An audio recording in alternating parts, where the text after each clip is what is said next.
Muito bem, pessoal. Boa noite para quem eu ainda não tive o privilégio de cumprimentar. Bom, vocês sabem que nas últimas semanas, então, quando nós terminamos as parábolas, né? Eu comecei a trazer algumas coisas a respeito de algumas pessoas específicas que a Bíblia fala. Então, você deve lembrar, pelo menos eu espero que sim, que nós conversamos sobre a vida de Leia. Depois nós conversamos sobre a vida de Jacó. E a última vez que estive aqui também conversamos sobre a vida de Jacó, né? Algumas pessoas têm aspectos tão complexos em sua vida e na expressão de Deus nelas que nos fazem voltar continuamente. Esse é um dos motivos pelos quais eu ainda não fechei todos os aspectos, por exemplo, da vida de Davi. E nós temos muita coisa para falar a respeito de Davi, alguns aspectos. Mas eu estava pensando e olhando algumas desses personagens, né, algumas semanas atrás, e eu lembrei de nossas leituras em Provérbios, talvez de um dos textos que eu acho mais interessante no livro de Provérbios. Então, se você participou do grupo de leitura da Bíblia, que leu Provérbios, você vai lembrar que nós tivemos até uma boa discussão, lá no WhatsApp mesmo, a respeito do capítulo 4, quando fala da soberania suprema. E eu gosto muito do versículo 23 desse capítulo 4, e eu quero usar esse versículo, bem específico, para depois nós voltarmos, talvez, e analisarmos alguns aspectos da vida de um personagem, tá bom? Então, comece abrindo a sua Bíblia em Provérbios, capítulo 4, versículo 23. A tradução da NVI, ela é interessante, mas tem uma outra tradução, chamada Nova Tradução na linguagem de hoje, NTLH, e essa tradução, ela consegue adiantar, ela consegue colocar à frente a ideia.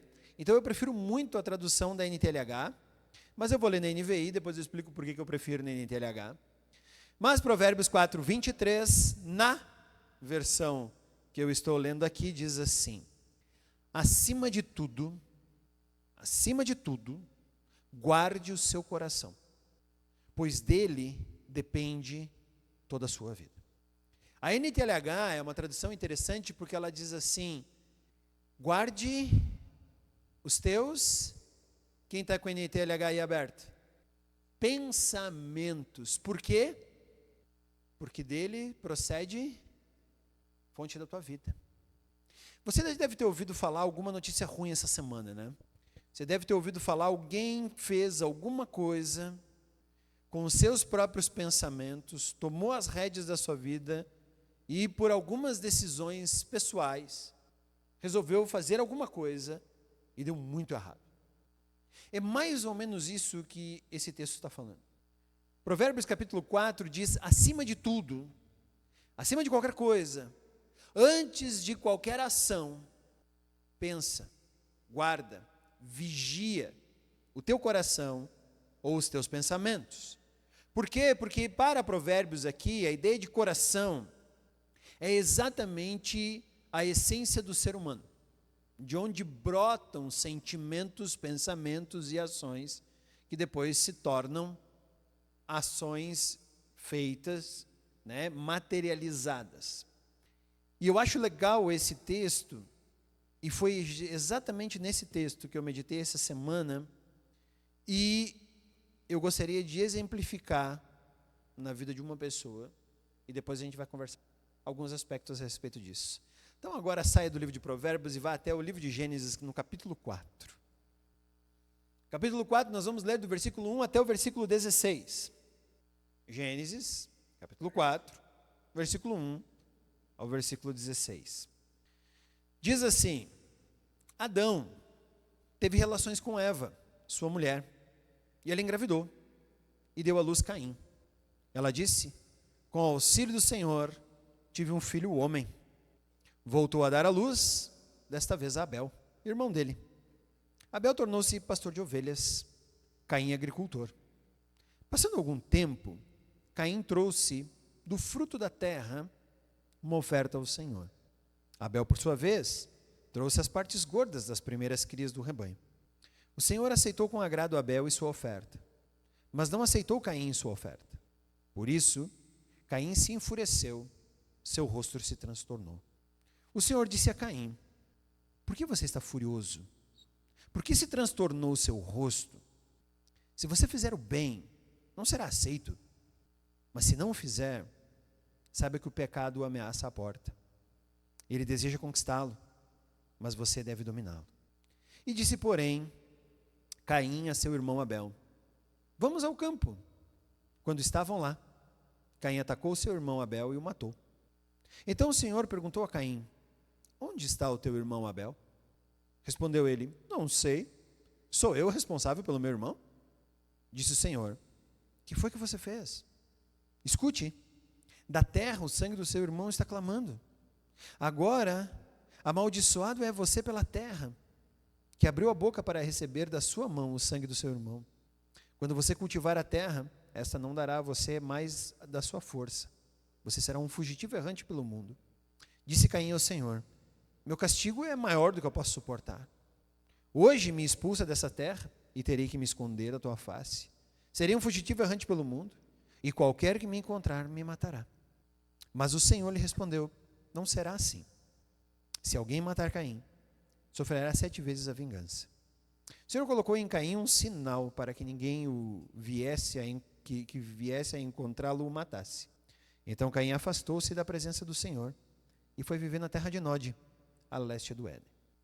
Uma história que nós conhecemos muito bem, talvez lemos e já várias vezes essa história, mas eu acho que ela é exatamente a personificação de Provérbios 4:23.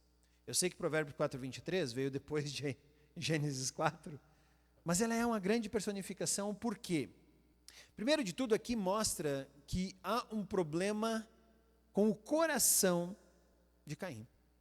E coração naquilo que nós realmente identificamos como centro da vontade, das emoções, dos pensamentos e das ações. Caim tem um problema gigantesco no coração, e não é uma cardiopatia, é um problema espiritual. Ele tem um coração extremamente perverso. E nós podemos notar isso, de alguma forma, pela oferta que ele vai fazer a Deus. E eu já vi alguns teólogos dizendo assim: não, é que é o seguinte, Deus só aceita oferta de sangue. Então, Caim foi lá e ofereceu do fruto da terra. Ele era agricultor e ofereceu o fruto da terra. Mas Abel, não, Abel sabia que Deus queria sangue e foi lá e ofereceu as partes gordas dos rebanhos que ele tinha. Primeiro, é complicado você falar isso porque a lei só vem depois de Gênesis. Em teoria, não é uma regra que Caim e Abel saberiam. Por mais que lá em Gênesis capítulo 3, para cobrir o pecado ou a vergonha de Adão e Eva, Deus matou um cordeiro e fez dele pele para cobrir a vergonha de Adão e Eva, as pessoas dizem: viu, já está subentendido ali. Ok, subentendido não é regra. Tem que ser dito e falado. Então o problema não é o tipo de oferta. E nós vemos isso na ordem do texto. Olha o versículo 4 que diz assim: Abel, por sua vez, trouxe as partes gordas das primeiras crias do rebanho. O Senhor aceitou com agrado Abel e sua oferta, mas não aceitou, versículo 5, Caim e sua oferta. Está vendo que o problema não é a oferta?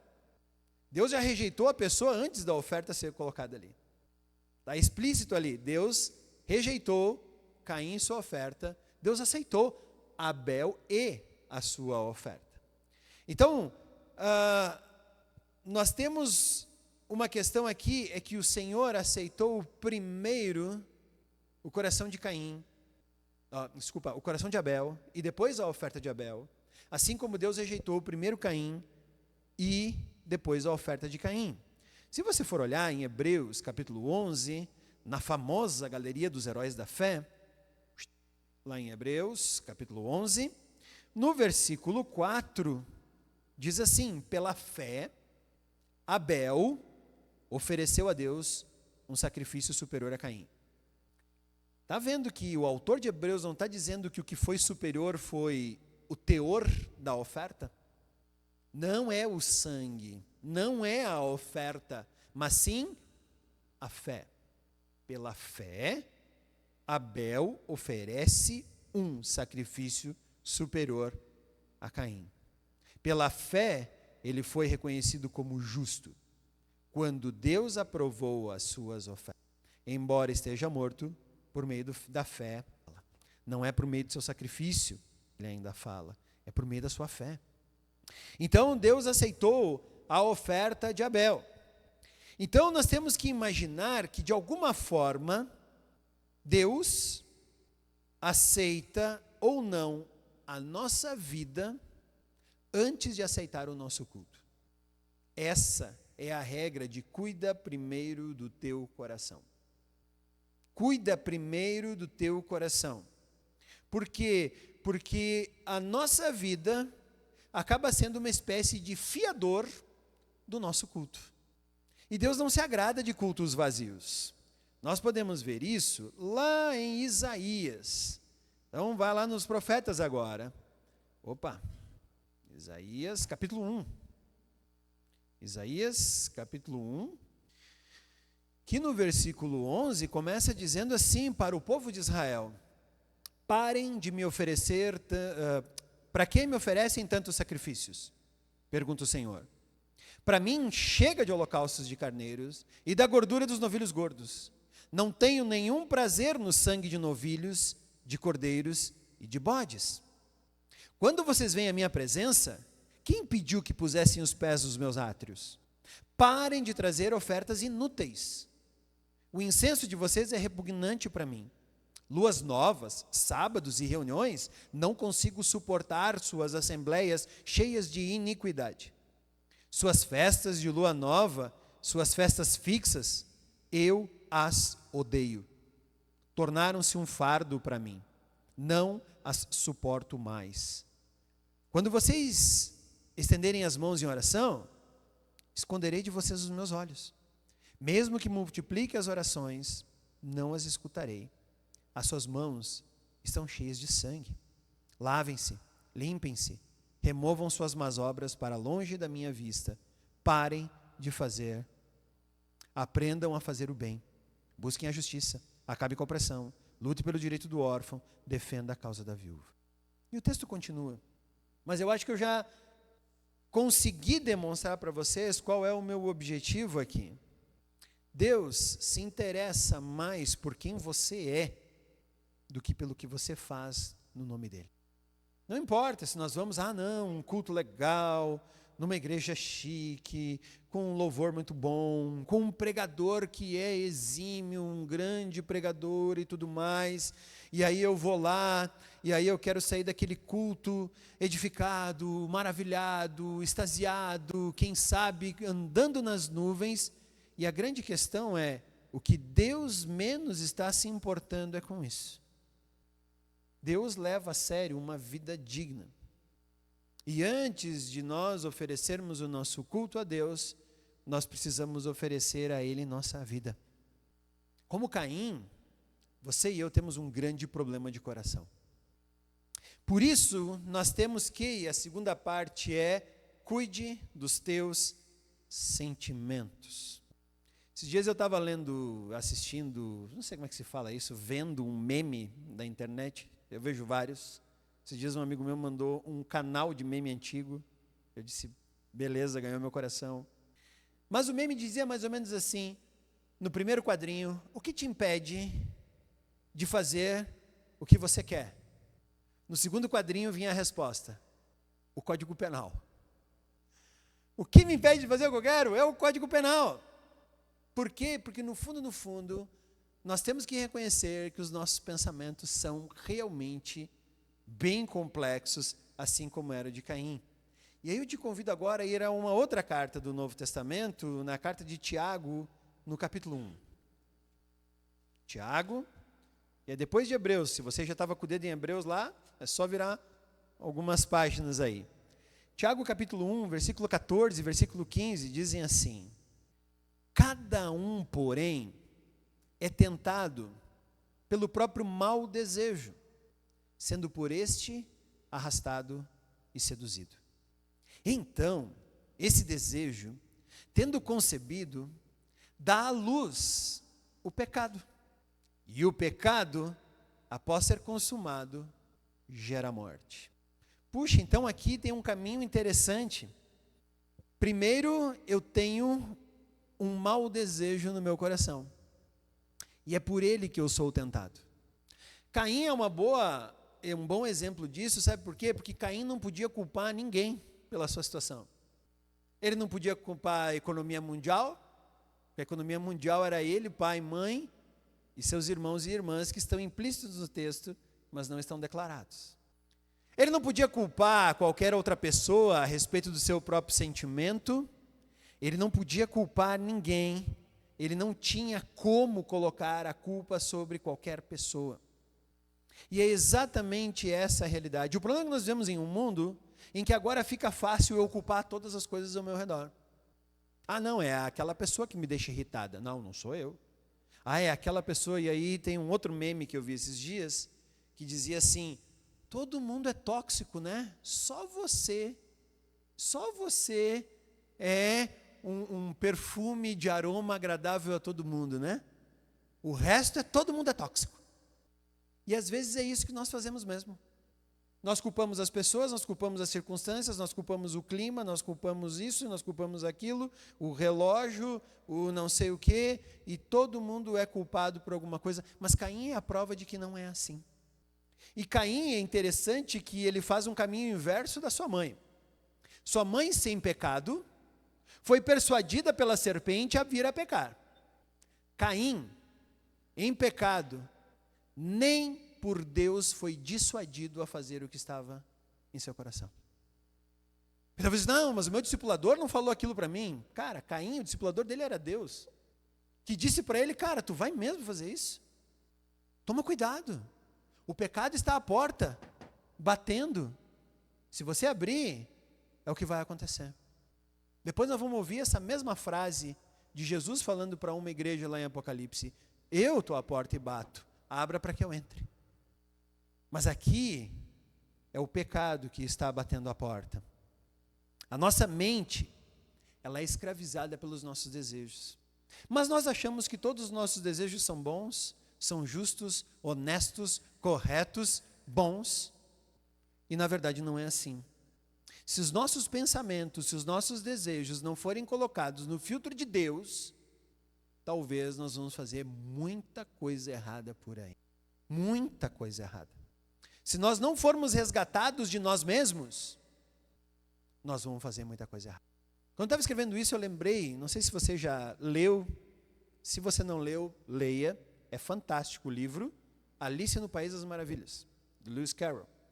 Eu lembro que a Alice, uma das primeiras coisas que acontece quando ela cai no toca do coelho, aí ela está naquele negócio de cresce e fica pequena, de repente ela começa a chorar, e aí ela está grande, ela começa a chorar, chora, aí ela fica pequena, daí a pouco ela está se afogando em suas próprias lágrimas, ela e o rato. Se você leu, você vai lembrar disso. E aí ela tem uma boa ideia. Os nossos pensamentos é mais ou menos a mesma coisa. Se você não tomar cuidado, se você não frear seus pensamentos, você morrerá afogado neles mesmos. Convicto de que talvez você está fazendo a coisa certa. Os nossos sentimentos, eles acabam sendo consumados em ações, e é o que o Tiago fala aqui, no versículo 15. Então, esse desejo, tendo concebido, dá à luz o pecado. E o pecado, após ser consumado, gera morte. Não tem outra coisa. Então, Provérbio 4:23 nos alerta, tenham cuidado com o que você pensa, pois sua vida é dirigida pelos teus pensamentos. Não andar com Deus é acontecer o que aconteceu com Caim aqui. A Bíblia a todo momento está nos lembrando que quando chegamos a Deus, e o Novo Testamento mais explicitamente diz assim, quando chegamos em Cristo, ganhamos uma cidadania e aí chegamos em casa.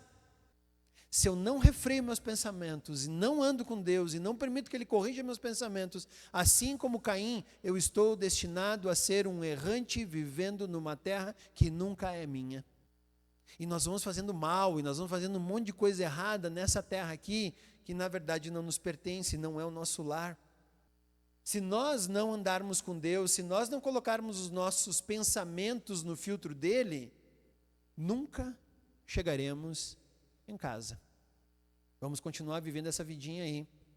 Como já disse Schopenhauer, na ânsia de conquistar e depois na depressão de ter conquistado e tipo, puxa.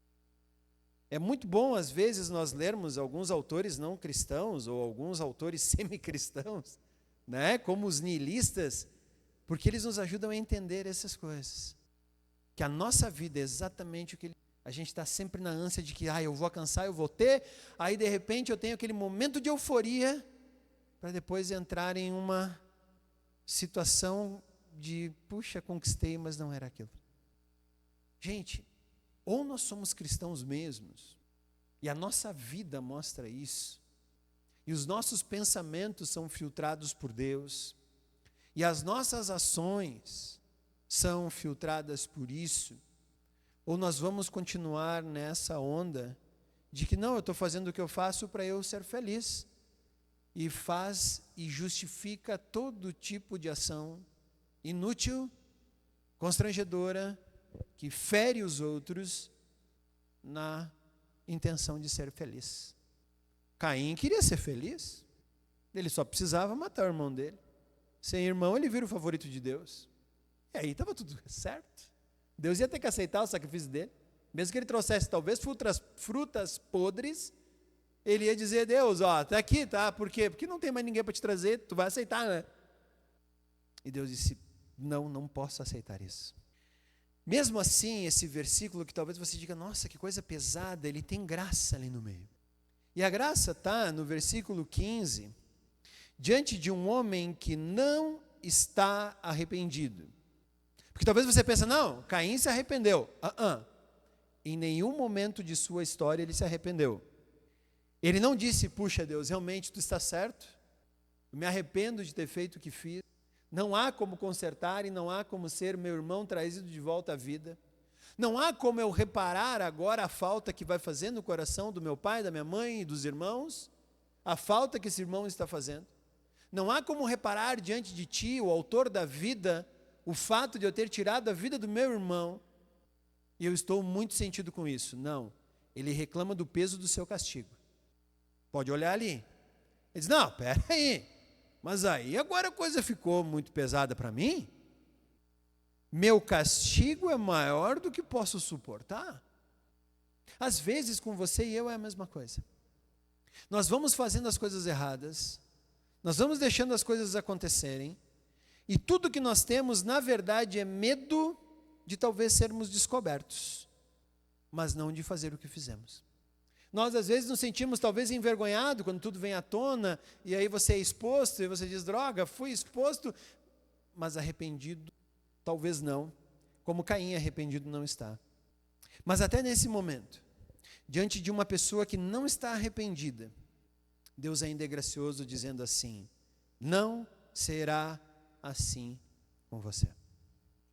Não é verdade o que você está falando, que qualquer um que te encontrar vai te matar, porque na verdade, eu vou garantir que você não morrerá. Eu vou fazer um sinal para você, e se alguém fizer o que você fez, será castigado de uma forma muito pior. Eu vou garantir tua vida, mesmo que talvez você não tenha se arrependido. Quando eu olho para a vida de Caim, Jacó, Abraão, Isaac, enfim, toda essa galera da Bíblia aí, algumas perguntas que eu faço para mim mesmo é, o que eu tenho sentido? Porque a forma pela qual as coisas me afetam, elas revelam o meu coração. Não é o cara que corta a minha frente no trânsito, que causa a ira do meu coração. Talvez na nossa enganação possa parecer isso. Por que tu é tão brabo assim, Edgar? Porque alguém cortou a minha frente. Porque alguém me xingou. Porque alguém colocou a minha integridade em risco. Porque alguém fez algo horrível comigo. E na verdade não é isso. Tudo isso já estava ali, só esperando o momento de ser expresso. Como já disse uma vez Freud, embora não concorde com tudo que Freud falou, mas uma frase interessante que é atribuída a ele, ele diz assim, quando Paulo vem e me fala de Pedro, eu acabo conhecendo mais sobre Paulo do que sobre Pedro. Essa é a questão. Eu tento colocar nas outras pessoas aquilo que na verdade brotou e surgiu do meu coração, e aí eu tenho que reconhecer que Tiago está certo, dizendo: ninguém é tentado a não ser pelos desejos que estão dentro do seu próprio coração. Então, se a primeira pergunta que eu faço para esse texto é o que eu tenho sentido, a segunda, obviamente, é o que Deus tem falado sobre isso. O que Deus fala sobre essa coisa que eu estou sentindo? Eu estou irado porque a pessoa me cortou no trânsito. Ok. O que Deus fala sobre a ira? O que Deus fala sobre a ofensa? O que Deus fala sobre fazer aquilo que você quer? Como talvez sonegar um imposto de renda, como talvez deitar com uma mulher que não é a minha esposa, sobre talvez fazer alguma coisa ilícita por aí. O que Deus fala sobre isso? Então a primeira pergunta que nós devemos fazer a nós mesmos, no nosso coração, em tudo que sentimos durante o dia, é ok, o que eu estou sentindo e o que Deus fala sobre esse sentimento. E aí vem a terceira questão: o que você vai fazer? Como Deus deixou para Caim a decisão, Deus disse para ele: se você fizer o bem, não será aceito. Mas se não fizer, o pecado ameaça a porta. Ele deseja conquistá-lo, mas você deve dominá-lo. Deus não proibiu Caim de fazer qualquer coisa. Deus deixou claro: qualquer caminho que Caim tomasse teria suas próprias consequências. Ser aceito por Deus, ou seguir seu próprio coração e continuar no caminho de morte que ele estava seguindo. Versículo 8 nos diz: disse, porém, Caim a seu irmão: vamos para o campo. Ele já tinha tomado sua decisão. Quando estavam lá, Caim atacou seu irmão Abel. Caim tomou seu caminho. O que você vai fazer? Teus próprios pensamentos? Tuas próprias atitudes? Tuas próprias ações? Ou o que Deus fala? E aí nós vemos como é caro o perdão. Porque perdão ele só pode ser expresso quando eu fui ferido, magoado e machucado. Perdão só pode ser expresso quando uma ofensa muito grande me foi feita e eu decido não fazer a minha justiça, mas optar pela justiça de Deus. Ao mesmo tempo, tomar o caminho de Deus é não fazer aquilo que eu quero quando eu claramente sei que aquilo é mal, quando aquilo ofende a Deus, quando aquilo ofende a minha própria integridade pessoal, porque se eu mato alguém, a minha integridade pessoal foi ferida, e quando eu não machuco e agrido o próximo que está diante de mim. Se eu passei por esses 3 crivos, perfeito, posso continuar as minhas ações. Se não, eu preciso voltar e dizer: Deus, me ajuda, meu coração está mal aqui. Outra coisa interessante é quem Deus tem usado para te alertar. Quem Deus tem permitido falar para você. Ser esse personagem que Deus mesmo chega lá e diz assim: o Senhor disse a Caim: por que você está furioso? Por que o teu rosto está transtornado? Quem tem andado contigo? Com quem você tem conversado e aberto o teu coração? E se a tua resposta é ninguém, cuidado, talvez você seja um escravo do teu próprio coração. E você vai dar margem para tudo que o teu coração tem sentido. E lá na frente, teu caminho não vai ser bom, não. Com quem você tem conversado? Por quê? Porque Deus usa várias formas. Por exemplo, se você frequenta um grupo célula, é uma forma de você ser alertado por Deus. Você vai falar alguma coisa na tua célula e alguém vai dizer: estranho isso. Talvez você vai ficar irado, chateado e vai dizer: não vou ouvir isso. Talvez Deus tenha usado alguém, um parceiro, um amigo que vai te chamar para um café, para uma conversa ou alguma coisa assim. E talvez essa pessoa vai olhar e vai expor teu coração e dizer: vai mesmo andar nesse caminho? Por último, talvez você venha a uma igreja e você escute uma pregação que te ensina e diz assim: cuidado, não vai fazer isso, porque se você fizer, esse é um caminho ruim. Esse é o segundo motivo. O primeiro é porque eu creio na multiplicidade de dons, mas o segundo caminho do porquê eu não creio em cristão que não frequenta uma comunidade é que ele está solto em seus próprios pensamentos. Ele se acha teólogo, juiz da lei, e faz por si mesmo o que ele acha que está certo. Ele assiste bons estudos na internet, ele lê bons livros, está tudo legal, eu não preciso da opinião de mais ninguém. Tem certeza? Quem tem andado com você? Quem tem alertado essas perguntas que Deus fez para Caim no teu coração? Teu facilitador, um amigo da tua célula, uma pessoa legal da tua igreja, alguém que você encontrou ontem lá no negócio dos casais, nós estávamos lá, e foi feito algumas perguntas para os casais, nós tínhamos que responder. Talvez aquilo possa, deixa eu ver, né? Como é que a gente está aqui com o casal? Talvez dando o prêmio que você ganhou para outra pessoa. Não, estou brincando, o Carlos e a Janete ganharam o prêmio, estou brincando. Essa é a ideia. E a última pergunta é, o que você vai se dispor? O que você vai fazer? O fato da história de Caim estar na Bíblia mostra que Deus está constantemente nos alertando. O fato de ter Provérbios 4:23 dizendo, cuida, acima de tudo, antes de qualquer coisa, do teu coração ou dos teus pensamentos, porque é ali que procede as fontes da tua vida, é dali que saem as ações que você fará, mostra que nós precisamos estar constantemente permitindo que Deus passe um filtro em nossos pensamentos. Nós fazemos e só fazemos aquilo que cremos. E é por isso que Isaías, capítulo 1, fala para aquele povo, dizendo, estão fazendo o que com essas ofertas e vindo até os meus átrios, e levantando as mãos, e chorando, cantando os meus salmos, se vocês não estão dispostos a fazer o que eu pedi para vocês fazerem. Saibam que o culto de vocês me anoja, assim como ele falou para a igreja de Laodiceia, você é morno, estou a ponto de vomitar. O fato de eu vir para uma igreja domingo não significa nada se eu não estiver disposto a obedecer ao que Deus tem pedido, falado.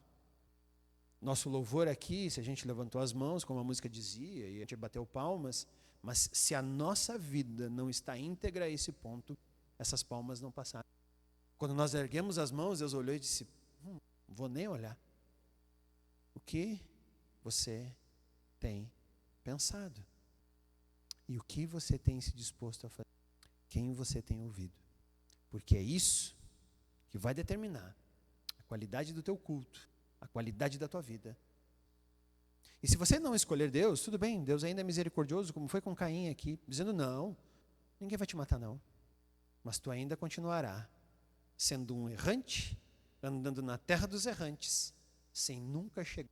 Isso é a consequência para todo aquele que não... Vamos baixar nossa cabeça, vamos orar. Senhor Deus, ao olhar a vida de Caim, eu lembro da minha, eu lembro da nossa vida. Dos momentos e circunstâncias em que talvez nós achemos que estamos andando em uma igreja e está tudo garantido, está tudo certo, mas nós somos escravos dos nossos próprios desejos, dos nossos próprios pensamentos. Achamos que estamos aqui na terra só para talvez enriquecer, talvez para fazer uma ou outra coisa boa, e isso é suficiente. E tu nos ensinou que isso não é. É muito mais. É andar uma vida de retidão contigo, de obediência, de escrutínio de nossa alma e daquilo que mais profundamente está ali, de revelação para pessoas que andam conosco, sendo a tua voz, nos dizendo, ei, vai mesmo por aí? Ô Senhor, nos ajuda, quebranta nosso coração, quebranta nossa alma, para que possamos estar dispostos a obedecer. Não nos torne vítimas dos nossos pensamentos, das nossas ideias, daquilo que queremos, da nossa ideologia, mas nos torne escravos do teu pensamento. Como já diz a tua palavra, que os teus pensamentos sejam os meus pensamentos. E é isso que nós queremos expressar, Senhor. Nos livre de ser uma igreja que vem fazer um culto com vida vazia. Nos ajuda, Senhor, a sermos uma igreja que faz um culto baseado numa vida plena, cheia, completa e repleta do teu amor, da tua palavra, da tua vontade.